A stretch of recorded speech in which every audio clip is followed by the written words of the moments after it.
Hey everybody, this is Baileywiki again. This is part 2 with my series with Ripper. In this part, we're actually going to jump into a bunch of modules that he's built all around kind of combat automation and combat effects and things that I think you guys will appreciate if you haven't used these already.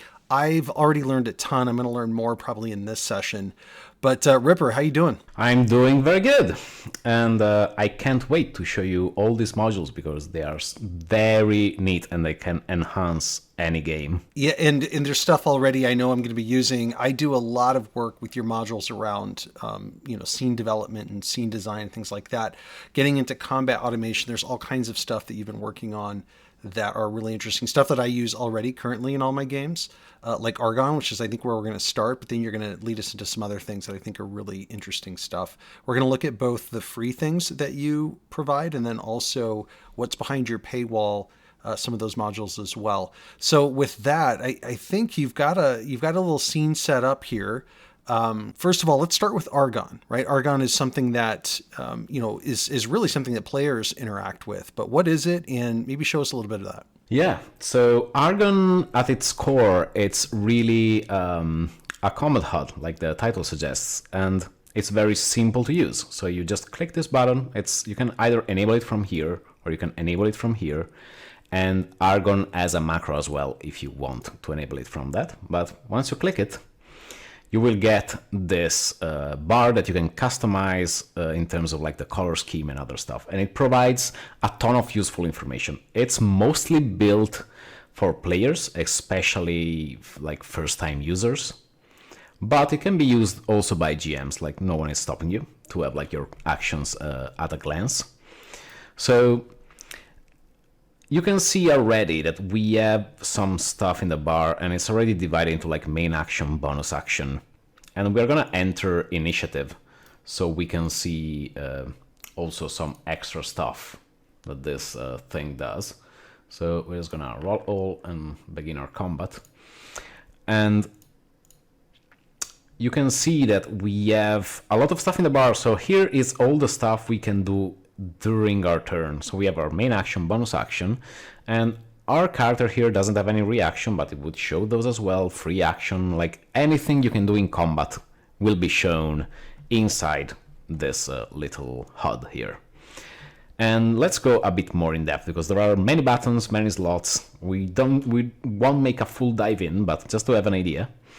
So this will expand. You can make all your saving throws, and you have all those little tooltips that tells you like what every skill does, what every ability does, and you can enable them and disable them. For example, here on the skills, they are disabled, but you can like toggle all the tooltips. And I can roll with advantage and disadvantage from that screen. Yeah, exactly. And you can even use the shortcuts from MIDI-QL and other like rolling modules. So if you click, you can just like, do your roll here.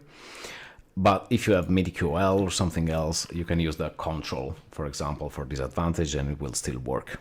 Great. And there's a lot of other stuff, like these are all the actions you can do during your turn, like the shove, the hide, disengage, like all that stuff that players never use because let's be honest, we always forget that those things exist, right? And this is why my players love this, is it just puts all of their options in front of them. They don't have to dig for it. Yeah, sometimes going through the sheet, especially if you're maybe a caster or something else, can be very confusing. And, surely like the sheet does have all the filters in it, but it can be a bit cumbersome to navigate, right? And of course, we also have our little squares here. These are our like weapon sets, and they are very easy to use and very neat. So let's say here we have our mace, and we have, for example, our shield here. And then maybe as a secondary set, we could have like a crossbow here. So as you can see, we can basically put our sets in the bar, and we can like change creature. As you can see, like NPCs have like sets already set up beforehand. And when you switch, you can see that your items actually get equipped and non-equipped. So for example, here we have like 14 AC, but we equip our mace and shield, and now we have 16. So it's all handled. This is one other thing that I always hated. whenever like you switch weapons, you always forget like to unequip your shield. Because like sometimes we don't realize that, well, we are shooting with like a two-handed crossbow, and like we don't have the shield for that round. Oh, that's great. Yep. I didn't actually know what that I've been using Argon in my games. I didn't know what that second one did. Now I understand that it's different kits of equipment. Yeah. And there are a lot of other like useful shortcuts. You can cast your spells here, so we can see that we have all our spells, cantrips, all like divided, organized neatly, so you can find them easily. So when it's your turn, you're like, yeah, what do I do for my main action? What do I do for my bonus? And now I have a reaction here because like maybe I can do like an opportunity attack of opportunity with my mace. And yeah, that's great. Love it. And like it does so much more, but we would stay here all day. As you can see, we have like the past turn. If we move during our turn, we have like a movement tracker here that like goes down as we move around the map. And you can see now it switches to dash. And then now we are into the red zone because we cannot no longer move, but maybe you have like some weird feature that lets you like dash twice. Love it. Okay, so this is kind of intro into combat. Now you do automated evocations, right? That's another module of yours? Yeah. And I know we have a tutorial on it, which I can link to, but show us really quickly for those who have the uninitiated, what is it? Yeah, Automated Evocations is a module that offers both like a system specific, in this case for like D&D 5e, but it also works on any system at a base level. So for any system, so this would be like whatever you're playing, you can have this companion window here. And you can basically simply, you can drag and drop a creature, any amount of creatures into it. And every player will have its own like little companion manager. And you can manage all your companions. You can like have your own animation of choice. We have many animation, for a Balor, maybe the Doki Doki animation is appropriate. And there you go. We just click and we summon. And for D&D specifically, we do have the automations in place. So, for example, if we were to cast, for example, a Find Familiar spell from our spellbook here, we can have a prompt with all the options. So let's do this. And now, everything is already set up. I didn't do anything for this, but I just cast the spell. And now I can, what are my options for this? And you can, open all these things and check out the creatures. And when you've decided what to summon, you can just, click and summon. And you can choose your animation and all that stuff. So that's what it does, basically. And of course, you can, customize it. You can have, automatically scaling monsters when you summon them, if you have, Big Bizend or Arcane Hand, depending on how you want to call it. And all that kind of stuff, custom animations, and, it has plenty of extra options. That is beautiful. Love it. Okay, great. All right, so boss bar. What is boss bar? Well, we have a Balor here, so I'm assuming this is appropriate for this module. Boss bar, that's kind of what it says. You click it, it makes a bar for the boss. So it will show this, this health bar in a Dark Souls inspired style. Right. And you can do a bunch of things, you can change the position, if you use webcams, you can have it on top of webcams, or you can have it on the bottom, or you can have it on the side. So you can change the color, you can change all the textures, but at its core is a neat little bar that you can have during the big boss fights, and when the creatures lose HP, the bar slowly goes down to, make those big combat moments more dramatic. Okay, good. So combat booster. Yeah, this is another combat module, of course, and it's kind of my version of the combat enhancement stuff. At its core, it does two main things. One is the turn marker, and I'm very proud of this turn marker because in all the time I've used it, it never broke. And the second thing that it does is the quick actions. So this will work only on D&D 5e, but every other feature will work on any system. But this quick action basically gives it this little bar on the bottom of the token with your recently used stuff. So for example, if I were to attack with my mace, now I have my mace here. And instead of opening my sheet and going to click, I can just, go here, click my mace, and it will just, roll the mace. And because like one thing I've always seen is that like, a lot of players just like playing rangers, fighters, barbarians, In the end, they're just using 2, 3, 4 skills. And it's very quick to do combat like this. Like it saves a lot of time not having to open the sheet. Like not everyone has like the double monitor to have, the pop-out sheet and have it always open. And for many like classes, characters, it's just, it's my turn, I swing, or I'm a warlock, I don't have any spell slots, so I'm just gonna, Eldritch Blast. use Eldritch Blast. And it has a bunch of other features like sounds during turns. It has like a corpse pile feature, so like when a token dies, it will like put it in like a corner in the map, so it's not cluttering the battlefield. Or if you want, it can even like pile it in a specific place. Automatically set creatures to defeated.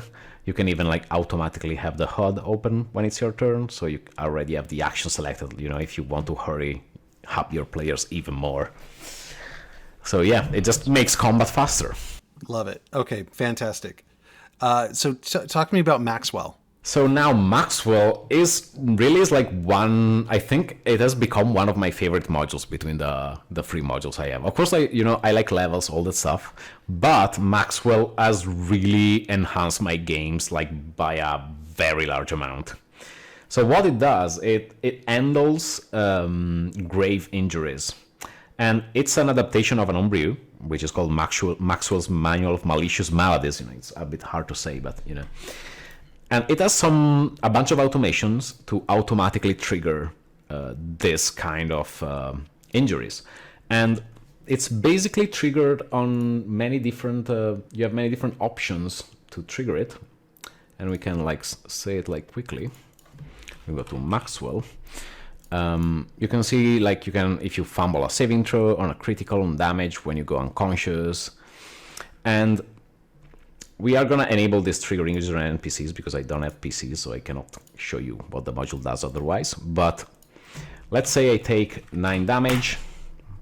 Now it's asking me, Maxwell Manual is asking me, you've been hit, you got like damage that's more than half of your maximum HP. And you can go here and tell it like, yes, I've taken fire damage and I will roll my injury and it will give me an injury. So in this case, it's just like a scar on my right hand. Interesting. And you can click this red icon. This is like only the GM can see this. And you click it and you can see that it added both in my features here and in my effects, my lingering injury. So if I want, I can like go here and read it for what it does. Like this is just a scar, of course, but it does all this kind of stuff. And if you use MIDI-QOL, it will automatically pick up the damage. So if you get hit by a fireball, it will like automatically roll. You don't need to do anything. It will just say, you have been hit by fire and click to roll. Because you can always cancel, because if the DM decides, no, you don't need to roll, you can always cancel the thing. And not only that, it has shortcuts in chat. So MMMM will bring the table, and you can basically go here and manually roll an injury. It's fun. Wow.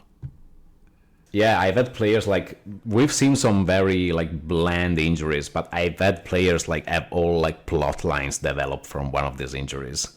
I've had a player one player lost 2 limbs. And it was like karmic justice. It went to touch like some explosive, knowing it was explosive because he wanted to take some of it, and it exploded. And the thunder damage from the explosion, or I don't remember what the damage was, but yeah, the damage from the explosion blow off the arm he used to like pick it up. So it was like, wow. Yeah. That's great. Okay, well, so that's like a whole storytelling layer that I have not been introduced to yet that I just get automatically with this. Yeah, it's just like, free content. It just rolls in the background and sometimes you get the whole plot lines from it. That's amazing. Okay, great. Love it. Okay, so what's Splatter? I've seen Splatter a long time ago, and this was, I think, before... I don't know if you took it over or what, but what's the story there? No, this was my version of the module. I wanted to make like a lightweight version of a blood handling module. And this is what Splatter is. So it's a system that basically makes blood when you take damage. It's that simple. Like, I take damage, and if I go under a certain threshold, I will start, it will start bleeding. The more damage I take, the bigger the bleed will be. So if I take 200 on this, I mean, now it's asking me for the injury, but we have like the massive blood splat here. And this is like very lightweight. If you refresh the scene, it will just get wiped out. You can like wipe it at any time client side. So if a player, has like too much blood, they have like a slow PC, they can just, click clear the blood. And you can configure it in many ways. When you walk around, you can leave blood trails and all that kind of stuff. And if you really want to save your blood, there is even a really neat macro that you can just click, and it will like save the current blood on the scene as an image, and you can keep it for next time. Great.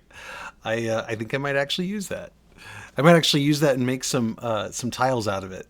As a matter of fact, I just had a release come out where I had a bunch of bloody bodies.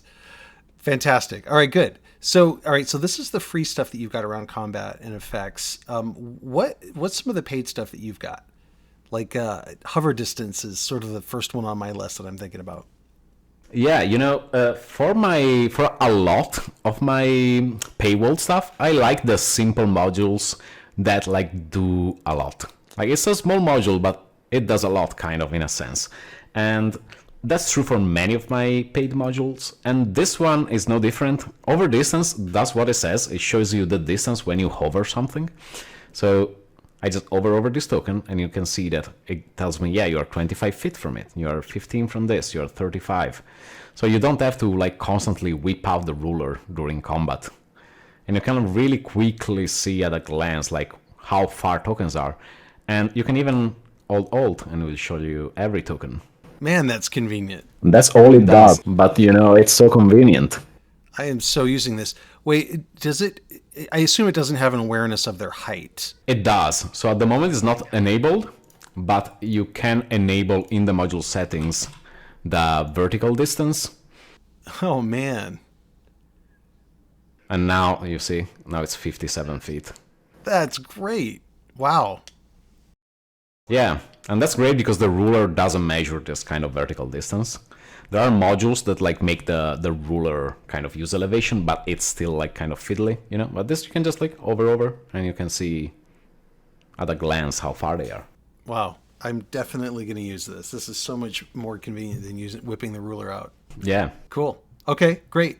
So another one, you've got a situational shortcuts, and this one I find really fascinating. I haven't used it yet, but when you were explaining it to me before, it clicked. So what is that? So this is another, like, speaking of convenience. So we go in our inventory, we have our light crossbow here. We can do our attack. You can see we have this situational bonus field, That's usually, we use this for stuff like, maybe we have cover, so we need to add a +2, like do a -2 on the attack. Or maybe we have the hex from the warlock, we need to add like the d6. Or all the stuff like that. Or maybe we're making a saving throw and we have like a paladin nearby and we have to just add to the saving throw, a flat amount. And it's always like, sometimes I've realized from playing in my games, I do use MIDI-QL. I use like the damage automation, all that stuff. But I've noticed that, like, for me, for my players, and for my game, doing all the macro automation is a bit too much. And like keeping track of the macros, updating the macros, and all that stuff, it was a bit too cumbersome for me. I don't do a lot of prep for my games. And so I was like, yeah, can't I have like a simpler way to do this? And so that's when this module, when the idea came from. So if we go into situational shortcuts, you see that we have two menus. We have the global bonus and the user bonus. So let's say we have a paladin. We want all the players to have the aura of protection, right? And maybe the paladin has like 4 charisma. And maybe we want all the players to have the, the cover.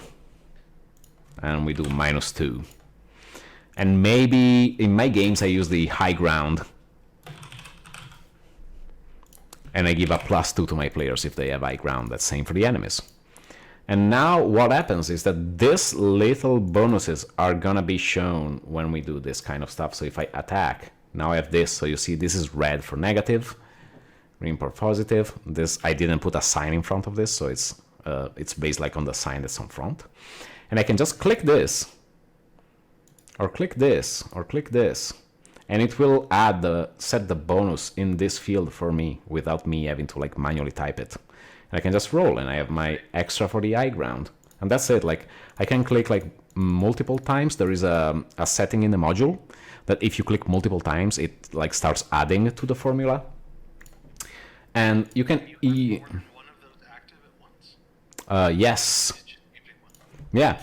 If you go into the situational bonus settings, so you have the replace here. So when you basically click a thing, it just like replaces the previous one. And we are just gonna also do this because we can do like, let's say we have hex, and we can have like 1d6, and we can say like if we use automation, we can tell it's like necrotic, for example. Wow. And it's that simple. And now we have the stuff, we have the necrotic here, and we can roll it. And if we want, we have this high ground. Do we want it more? We can like keep clicking. And you can use like different stuff, like this will add 4, this will do -2. And you can right click a button to remove that bonus as well. Fascinating. Yeah, it's a very simple module, but it increased like the simplicity of my combat workflow substantially. Yeah, I mean, I noticed that. I did a series with Tim Posney on MIDI qual, and it's amazing. It can literally do everything. But there's diminishing returns, right? There's just at a point where, as a GM, you either don't technically know how to implement something, or you don't have the time to do it. So, like, I love the idea of the 80-20 rule. Like, let me automate 80% of what I'm doing, but that 20% that I could spend hours trying to set up, you let me bypass that with some of these shortcuts. That's great. Exactly, and that's the whole point of it. Okay, great. I'm definitely adding that to my repertoire of combat enhancements. Okay, last one, or last ones, I should say. We've got, and because I say last ones because I think these are related. You've got Autocover and you've got Volumetric Templates. What are these, and what do they do? These are both modules that are add-ons to levels. So they work together with levels to enhance, the 3D experience, but this time on the combat side of things. So we have Autocover that it's at its core, it's a cover calculator, but you probably know, there are other cover calculators. We have D&D 5e helpers, for example, that does cover calculation.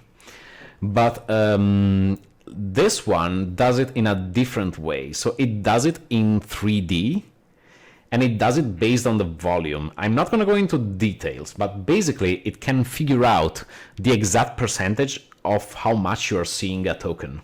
Wow. So if I have a wall, it can tell like, yes, you can see like 50% of this token, you can see 35% of this token. And the thing about Autocover is that like it's system agnostic. So any system you have, you can just configure it and tell it like, yes, at 27%, I want the 5/8 cover bonus or something like that. And it will tell you in chat whatever you've configured it to tell you, basically. So let's say we configure that and we say like, yeah, at 37% cover, just tell me, I have 3/4 covers. Doesn't matter the system, just tells you, like, it just adds a text in chat.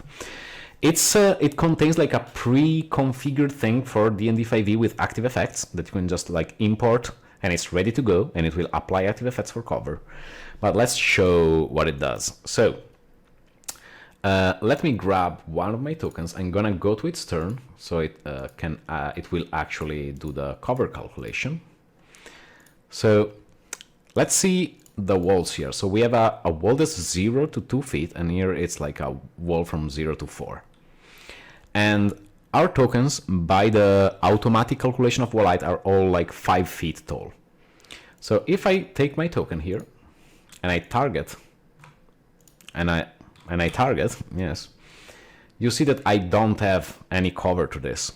Even though there is a wall, because the wall is 2 feet, the token is 5 feet, so The math is a bit more complex because it's 3D, but we can tell at a glance that if the wall is 2 feet, the token is 5 feet, we can see like 3 feet of the token, right? So we can see more than 50%, so we do not have cover in this situation. Like there is no covering. But this module also adds another neat feature. So you can actually duck. So there is this button that lets you duck. And when you're ducked, your height is actually different. So if I target now, you can see that now I do have half cover, and it does apply me the active effect, and it gives me like -2 to attack because there is the wall here. And if I move around, there is a 0-4 wall here. So if I unduck and I just like move around here, you can see that my cover updates. Now I have 3/4 cover because down here we have this 4 wall. And of course, we cannot have like more than this cover, but we can like duck around and check our cover. So yeah, that's what this does. Okay, so related to this is, insofar as it's sort of levels aware, is volumetric templates. Yeah, and volumetric templates also does some command enhancement related to levels. So we have an issue in levels that is basically, if I cast a fireball on a level and I have some auto-targeting module, it will auto-target everything on every level because, all the stuff in levels is stacked and Foundry is not really aware of elevation, right? And we have some modules that do something. For example, MIDI-QL already has an option for levels that basically, let's say you are at 10 feet and you cast a fireball. The fireball will be cast at 10 feet, only target tokens at 10 feet. But it's not really a circle though, right? It's a sphere. And if there is a token at 11 feet, it won't get hit. Ah, okay. All right. So what volumetric templates does is actually generates in its backend like the 3D solids for the templates. That is like spheres, cones, and rays and all that stuff. And it figures out in 3D, similar to the cover calculator, the percentage of volume that your token, like the template is intersecting with the token. Got it. Okay. And this is system agnostic as well. So you can tell it, I want to auto-target only if the token has been hit like for at least 50%. Okay. So you can kind of decide the granularity of how aggressive you want templates to be. And I can show you an example very quickly. So if I do this, now if I cast a fireball, now we have volumetric templates enabled. And if I go here and I cast it, you see that these 3 tokens are indeed targeted, but this one is at 50 feet, is not outside of this. Yeah, exactly. And just to reiterate, if I go to 10 feet with this one and we remove our template here and we clear our targets. So if we cast the fireball again, you can see that this token is still out of range here. But if we move to the center, now I hope my math is correct because I'm kind of highballing it, but we will find out very soon. So if we cast the fireball the 3rd time, we are still out of range. So we can check. So the fireball is, I think, 20 feet? Yeah. So we can check how much we can actually visualize now that I'm thinking about it, because this sphere is 20 feet, right? Yep. So I'm pretty sure it cannot reach this token on the top. So if we go to volumetric templates and we enable some settings, so you can see we can check the volume percentage and we have some extra stuff here. And I just noticed that this was still getting targeted like a circle because we didn't have the dynamic auto swap enabled, which is a very important setting. And now, if we cast a spell another time, we should see our expected result. There we go.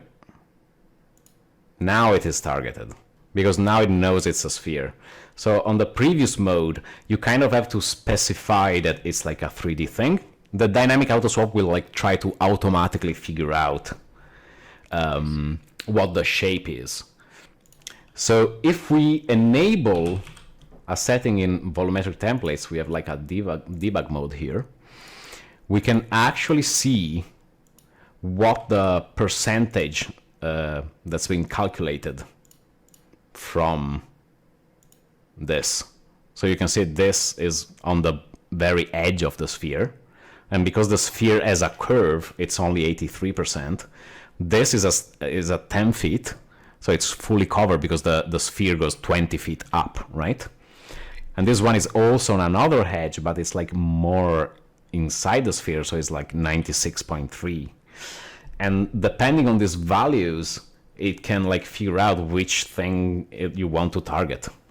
And it's just like kind of a need. Can you place your sphere at a higher elevation? We certainly can, yes. So if now we have a bunch of debug enabled, but let's not mind the debug. If we do this, we can set the elevation for our next template. So for example, if I want to place my template at, let's have an elevation that will like hit barely this guy. So 25 plus 20, that's 45. So we need at least 30. So let's do 32. And if we now cast a fireball, you can see that the preview tells us this is like at 32 feet. And I can just do this, and you can see that now this token that's barely hit, it's at 33.33%. And these tokens on the ground are outside of the range. Brilliant. Man, that's amazing. So does this work in like a 3D map, one of your 3D maps? Yeah, it definitely does. Awesome. Well, this is amazing. I can't believe how much stuff you put out. Anything else to show us? I think that's it, right? Yeah, I think that's basically all there is to see for this module group. But yeah, I have more stuff. I have more combat module, but like covering everything is a bit much. Of course, my website contains like all the information if you want to really check everything that I have. Well, I mean, this is a lot, and we could probably do some deep dives. And I'll link to any of the tutorials that we've done, like automated evocations, for example, so that people have that. But this was super helpful. This is definitely stuff that I'm going to be using in my games. And we still have a part 3. You actually have even more things to talk about. And these things are going to be in sort of the category that I've decided, which is kind of utility, quality of life things. And there's quite a bit in that category. So we'll do a third part where we'll cover those off. And anyone who has questions for Ripper, or if you want me and or Zephyr to do any deep dives on any of these, let us know in the comments, and we're happy to do that. But in the meantime, Ripper, thanks for joining me for this. This was really, really interesting stuff and super useful. Well, thank you for having me here. I cannot wait for our next part, which is going to be probably the meatiest one. There are many, many modules in that category. And many that I use myself. So thanks again for joining me. Everyone else, thanks for joining us today. And yeah, let us know again in the comments if you want to see anything in particular here. And in the meantime, keep an eye out for part number 3. Thanks, Ripper. We'll talk to you soon.